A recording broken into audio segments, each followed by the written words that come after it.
तो दोस्तों आज तारीख हो गई है 15 जुलाई की, साथ ही में दिन है शुक्रवार का। तो आज दिन भर के मुख्य समाचार और देश दुनिया की ताज़ा खबरें हम आपके लिए लेकर आ चुके हैं। तो आइए बिना देर किए चलते हैं सीधे पहली खबर की तरफ। पंजाबी सिंगर दलेर मेहदी हुए गिरफ्तार। 2003 के कबूतरबाजी केस में हुई है 2 साल की सजा। दलेर मेहदी को भी भेजा जाएगा पटियाला जेल, जहां नवजोत सिंह सिद्धू हैं पहले से कैद। जी हां, मशहूर पंजाबी सिंगर दलेर मेहदी को पुलिस ने गिरफ्तार कर लिया है। जानकारी के मुताबिक दलेर मेहदी पे 2003 में कबूतरबाजी का केस दर्ज हुआ था, तो इसी केस के तहत उन्हें 2 साल की सजा सुनाई गई है। ताज़ा जानकारी के मुताबिक दलेर मेहदी को अब सजा काटने के लिए पटियाला सेंट्रल जेल भेजा जाएगा। आपको बता दें, पूर्व क्रिकेटर नवजोत सिंह सिद्धू भी इसी जेल में बंद हैं। दोस्तों, आप में से बहुत सारे लोग ऐसे हो सकते हैं जिन्हें कबूतरबाजी का मतलब पता नहीं होगा, तो आपको बिल्कुल आसान सी भाषा में बता दें कि कबूतरबाजी का मतलब ये होता है कि लोगों को अवैध तरीके से विदेश भेजने का धंधा करना। वैसे आपको बता दें, ये धंधा केवल पंजाब में नहीं बल्कि देश के कई हिस्सों में अलग अलग नामों से जाना जाता है। तो पंजाबी सिंगर दलेर मेहदी विदेश में शो करने के लिए जाते रहते हैं।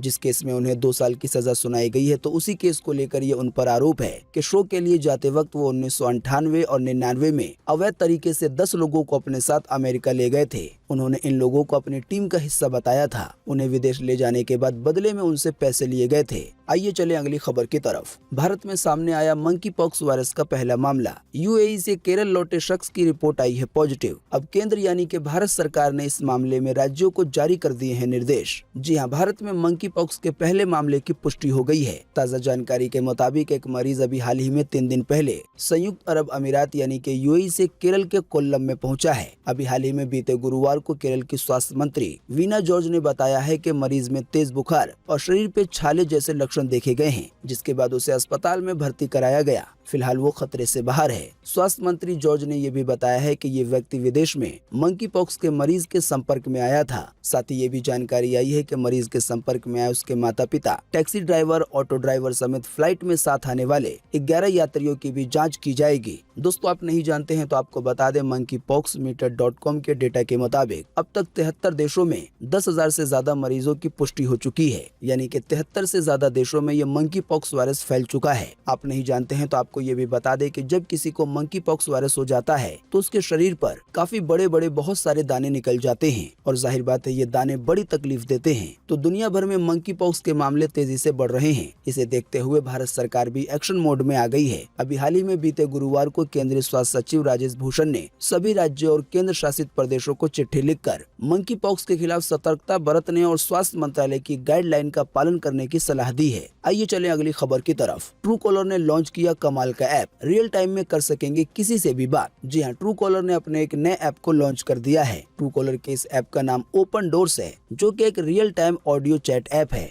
जानकारी के मुताबिक इस ऐप को गूगल प्ले स्टोर और एप्पल के ऐप स्टोर से डाउनलोड किया जा सकता है। साथ ही आपको बता दें, इस ऑडियो ऐप में क्लब हाउस की तरह बात करने के लिए दोस्तों को इनवाइट करना होगा। इनवाइट भेजने के बाद दोस्तों को एक नोटिफिकेशन मिलेगा। इसमें आप एक साथ कई सारे लोगों से जुड़ सकते हैं। और ज्यादा आसान सी भाषा में बताएं तो ये ट्रू कॉलर का एक ऐसा ऐप है जिसका सीधा मुकाबला क्लब हाउस ऐप से होगा। बाकी ट्रू कॉलर के इस नए ऐप के बारे में ज्यादा जानने के लिए या इसे इस्तेमाल करने के लिए आप गूगल प्ले स्टोर से इसे डाउनलोड कर सकते हैं। ऐप का नाम ओपन डोर्स है। दोस्तों, अगली खबर के बारे में बताने से पहले आपसे एक छोटी सी रिक्वेस्ट है कि इस वीडियो को लाइक कर दें और शेयर कर दें, क्योंकि आपका लाइक और शेयर करना ही होता है हमारी मेहनत का फल। साथ ही जो लोग हमारे इस वीडियो को देख रहे हैं उनसे एक और रिक्वेस्ट है कि अगर अभी तक आपने हमारे इस चैनल सब कुछ सीखो जानो को सब्सक्राइब नहीं किया है तो सब्सक्राइब करके बेल के आइकन को दबाएं। अगर आप जानना चाहते हैं दिन भर के मुख्य समाचार रोजाना और साथ ही में सरकारी खबरें। आइए चले अगली खबर की तरफ। इस बार स्वतंत्रता दिवस यानी कि 15 अगस्त के मौके पर स्कूल, कॉलेज, विश्वविद्यालय, सरकारी और गैर सरकारी कार्यालय खुले रहेंगे। मुख्यमंत्री योगी आदित्यनाथ ने जारी किया है यह आदेश।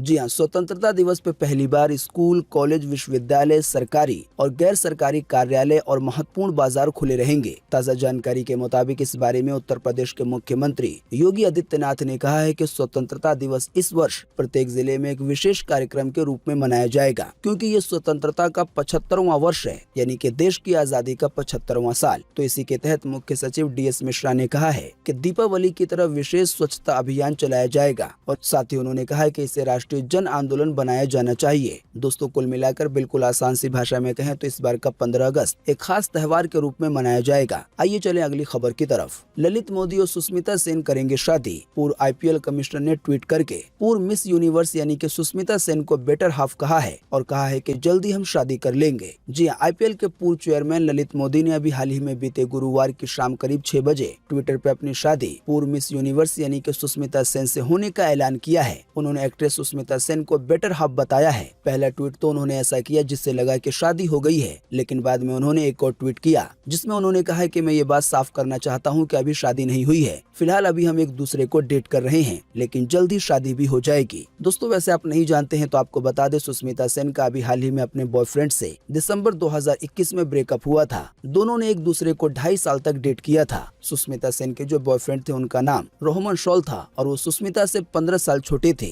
साथ ही आपको बता दें, इस पूरी खबर को भास्कर.com की तरफ से साझा किया गया है। यहाँ पर यह भी जानकारी दी गई है कि सुष्मिता का रोहमन के अलावा कई और हस्तियों से अफेयर रहा है, जैसे कि विक्रम भट्ट से, रणदीप हुड्डा से, वसीम अकरम से, ऋतिक भसीन से, इसके अलावा मुदस्सर अजीज से। और फाइनली ये खबर आ रही है कि वो आने वाले दिनों में ललित मोदी से शादी कर सकती हैं। आइए चलें अगली खबर की तरफ। महाराष्ट्र में पेट्रोल हुआ 5 रुपए सस्ता। राज्य सरकार ने वैट में कटौती की है। इसकी वजह से डीजल भी हुआ है 3 रुपए सस्ता। जी हाँ, महाराष्ट्र की सरकार ने आम आदमी को महंगाई से राहत देते हुए पेट्रोल को 5 रुपए और डीजल को 3 रुपए सस्ता कर दिया है। राज्य सरकार ने अभी हाल ही में बीते रोज कैबिनेट बैठक में पेट्रोल और डीजल पे टैक्स घटाया है। तो पेट्रोल पे वैट यानी कि टैक्स को घटाने के बाद जो पेट्रोल पहले 111 रुपए 35 पैसे प्रति लीटर मिल रहा था, अब वो 5 रुपए कम होकर 106 रुपए 35 पैसे प्रति लीटर हो गया है। इसी तरह से टैक्स घटाने से पहले जो डीजल 97 रुपए 28 पैसे प्रति लीटर मिल रहा था, अब वो 3 रुपए कम होकर 94 रुपए 28 रुपए प्रति लीटर हो गया है। जाहिर बात है, एक साथ पेट्रोल 5 रुपए और डीजल 3 रुपए सस्ता होने से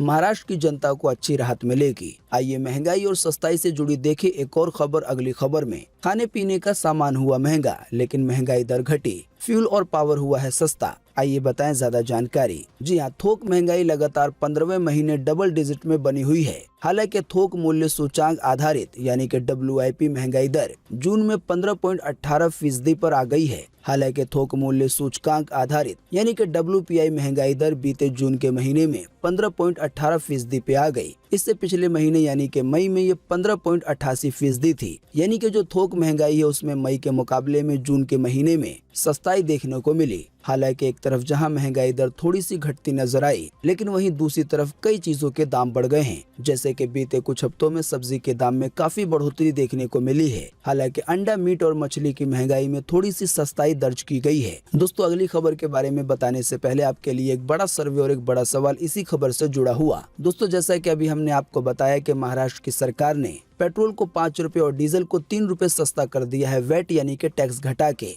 तो दोस्तों, इसी के बीच आपको इसी वीडियो के नीचे कमेंट बॉक्स में कमेंट करके बताना है कि क्या टैक्स में इसी तरह की कटौती दूसरे राज्य की सरकारों को भी करना चाहिए या नहीं। इस पर आपकी पर्सनल राय क्या है? फटाफट से आप अपना जवाब इसी वीडियो के नीचे कमेंट बॉक्स में लिख डालिए। ध्यान रखें कि आपके दिए हुए जवाब से काफी कुछ पता चलता है। आइए चले अगली खबर की तरफ। KBC में लाल सिंह चड्ढा मूवी का प्रमोशन करने पहुंचे आमिर खान। शो के पहले एपिसोड में अमिताभ बच्चन के साथ नजर आएंगे मिस्टर परफेक्ट यानी कि आमिर खान। जी, अमिताभ बच्चन का फेमस शो यानी कि कौन बनेगा करोड़पति, इसका 14वां सीजन जल्दी शुरू होने वाला है। जो ताज़ा रिपोर्ट आ रही है उसके अनुसार शो के पहले एपिसोड में बिग बी के साथ आमिर खान नजर आने वाले हैं। शो में आमिर खान अपनी आने वाली नई फिल्म लाल सिंह चड्ढा के प्रमोशन के लिए पहुंचेंगे। इंडियन एक्सप्रेस की एक रिपोर्ट के मुताबिक शो में आमिर खान भी मेहमानों का स्वागत करने के लिए टीम के साथ शामिल होंगे। वैसे आप नहीं जानते हैं तो आपको बता दें, आमिर खान की ये नई फिल्म यानी कि लाल सिंह चड्ढा आने वाले 11 अगस्त 2022 को सिनेमा घरों में रिलीज होगी।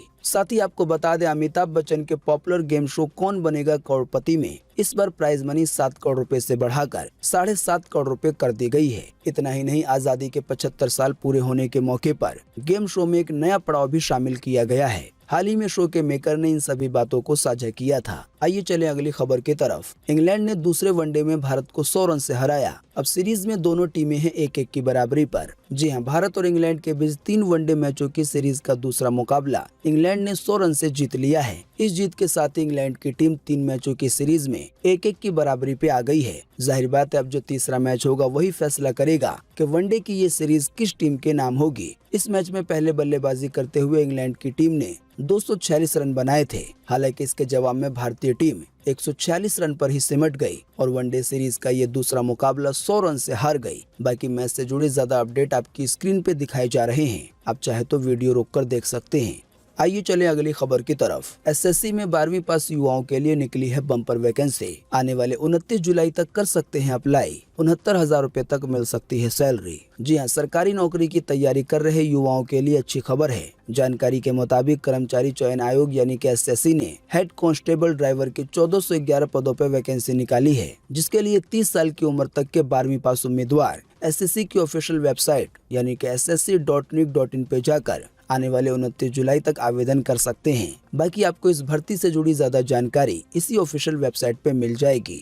बताया गया है कि उम्मीदवारों का सिलेक्शन रिटन टेस्ट के आधार पे होगा। साथ ही जैसा कि हमने आपको बताया, इस भर्ती में 69,000 रुपए तक सैलरी मिल सकती है। आइए चलें अगली खबर की तरफ। बीते रोज एक बार फिर से मिले 20,000 से ज्यादा नए मामले कोरोना वायरस के। इसी दौरान फिर गई है 38 लोगों की जान कोरोना के कारण। जी हां, बीते रोज लगभग 24 घंटे में एक बार फिर से 20,000 से ज्यादा नए मरीज मिले हैं कोरोना वायरस के। इन नए मरीजों के मिलने के बाद अब देश में एक्टिव केसों की संख्या 1,36,076 हो गई है। यानी कि अब देश भर में इतने सारे कोरोना वायरस के मरीज हो गए हैं। आपको बता दें, इन एक्टिव केसों में अभी हाल ही में पिछले 24 घंटे के दौरान 3600 से ज्यादा नए मरीजों की बढ़ोतरी हुई है। साथ ही जैसा कि हमने आपको बताया, पिछले 24 घंटे के दौरान 38 लोगों की फिर जान गई है कोरोना के कारण देश भर में। हाँ, लेकिन अच्छी बात ये रही कि इसी दौरान 16,000 से ज्यादा लोग ठीक भी हुए हैं। दोस्तों, आपको बता दें कि कई दिनों के बाद ऐसा देखा गया है कि एक बार फिर से केवल एक दिन में 20,000 से ज्यादा नए मरीज मिले हों कोरोना वायरस के।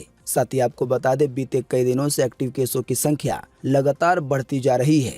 आइए चलें अगली खबर की तरफ। आज 15 जुलाई 2022 को पूरे देश में ये रहेगा मौसम का हाल। मौसम विभाग ने जारी किया है मौसम का पूर्वानुमान। जी हां, मौसम विभाग के अनुसार अगले 24 घंटे के दौरान यानी कि आज शुक्रवार को दिल्ली में, उत्तर प्रदेश में, तमिलनाडु में, आंतरिक कर्नाटका में, तटीय आंध्र प्रदेश में, साथ ही सिक्किम के कुछ हिस्सों में और पूर्व उत्तर भारत में आज हल्की बारिश हो सकती है। इसके अलावा लक्षद्वीप में, अंडमान निकोबार द्वीप समूह में, उड़ीसा के कुछ हिस्सों में, झारखंड में, गंगे पश्चिम बंगाल के भी कुछ हिस्सों में, इसके अलावा पंजाब में, हरियाणा में, राजस्थान में और हिमाचल प्रदेश में, साथ ही उत्तराखंड में आज हल्की से मध्यम बारिश हो सकती है। इसके अलावा भी मध्य प्रदेश के दक्षिणी हिस्सों में, विदर्भ में, दक्षिण पूर्वी राजस्थान में, उड़ीसा के कुछ हिस्सों में, दक्षिण छत्तीसगढ़ में और तटीय कर्नाटका में, साथ ही केरल में हल्की से मध्यम बारिश के साथ कुछ स्थानों पे आज भारी बारिश की संभावना है।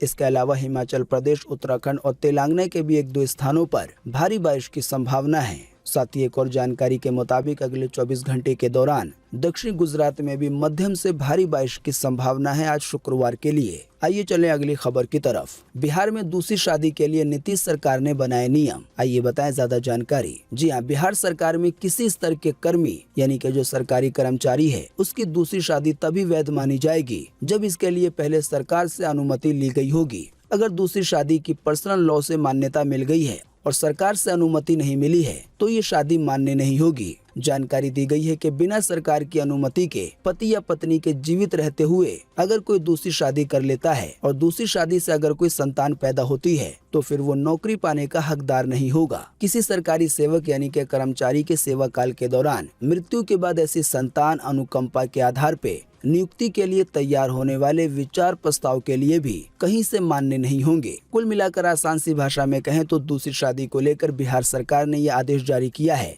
कि अगर उसका कोई पार्टनर अभी जिंदा है और वो दूसरी शादी करना चाहता है तो इसके लिए पहले उसे परमिशन लेनी होगी सरकार से। अगर वो बिहार सरकार की परमिशन के बिना ही दूसरी शादी कर लेता है और उससे कोई अगर औलाद पैदा होती है तो उसे सरकारी नौकरी का फायदा नहीं मिल पाएगा। बाकी ज्यादा जानकारी के लिए आपकी स्क्रीन पे जो आर्टिकल दिखाया जा रहा है आप उसे विस्तार से पढ़ सकते हैं। आइए चलें अगली खबर की तरफ। 18 पैसे की गिरावट के साथ सबसे निचले स्तर पे पहुंच गया है रुपया। देश में बढ़ेगी इसकी वजह से महंगाई। जी हां, विदेशी बाजारों में मजबूती के बीच भारतीय रुपया बीते गुरुवार को अमेरिकी डॉलर के मुकाबले में ऐतिहासिक निचले स्तर पे पहुंच गया। जानकारी के मुताबिक बीते गुरुवार को भारतीय रुपये में 18 पैसे की गिरावट हुई। फॉरेक्स मार्केट में डॉलर के मुकाबले भारतीय रुपया 79.99 पैसे पे पहुंच गया, यानी कि $1 के लिए 79 रुपये 99 पैसे देने होंगे। तो इसी के साथ इतिहास में ऐसा पहली बार हो गया है कि $1 लेने के लिए लगभग 80 रुपये देने होंगे। आइए चलें अगली खबर की तरफ। I2U2 कार्यक्रम को पीएम मोदी ने किया संबोधित। पीएम मोदी बोले कि हम 6 सेक्टर में इन्वेस्टमेंट को हैं तैयार, वैश्विक स्तर पे इकोनॉमिक ग्रोथ के लिए काम करेंगे। जी हां, भारत, इजराइल, अमेरिका और यूएई के एक नए समूह यानी कि I2U2 की बीते रोज वर्चुअल बैठक हुई। पीएम नरेंद्र मोदी ने इस बैठक को संबोधित करते हुए कहा कि इस पहली समिट से ही I2U2 ने एक सकारात्मक एजेंडा स्थापित कर लिया है। हमने कई क्षेत्रों में जॉइंट प्रोजेक्ट की पहचान की है, उनमें आगे बढ़ने का रोड मैप भी बनाया है। दोस्तों, अगर आप I2U2 के बारे में नहीं जानते हैं तो आपको बता दें, भारत, इजराइल, अमेरिका और यूएई ने मिलकर ये एक नया ग्रुप बनाया है, यानी कि I2U2 समूह में केवल यही देश शामिल हैं। जानकारी के मुताबिक ये ग्रुप निवेश से जुड़े मुद्दों पे बनाया गया है, यानी कि water, energy, transport, health, space और फूड सिक्योरिटी वगैरह में अच्छे से निवेश हो सके, इसके लिए ये समूह को बनाया गया है। और इस समूह की पहली बैठक बीते रोज हुई। तो दोस्तों, आज 15 जुलाई 2022 के ही मुख्य समाचार और बड़ी खबरें थी। वीडियो देखने के लिए आपका धन्यवाद। Thanks for watching.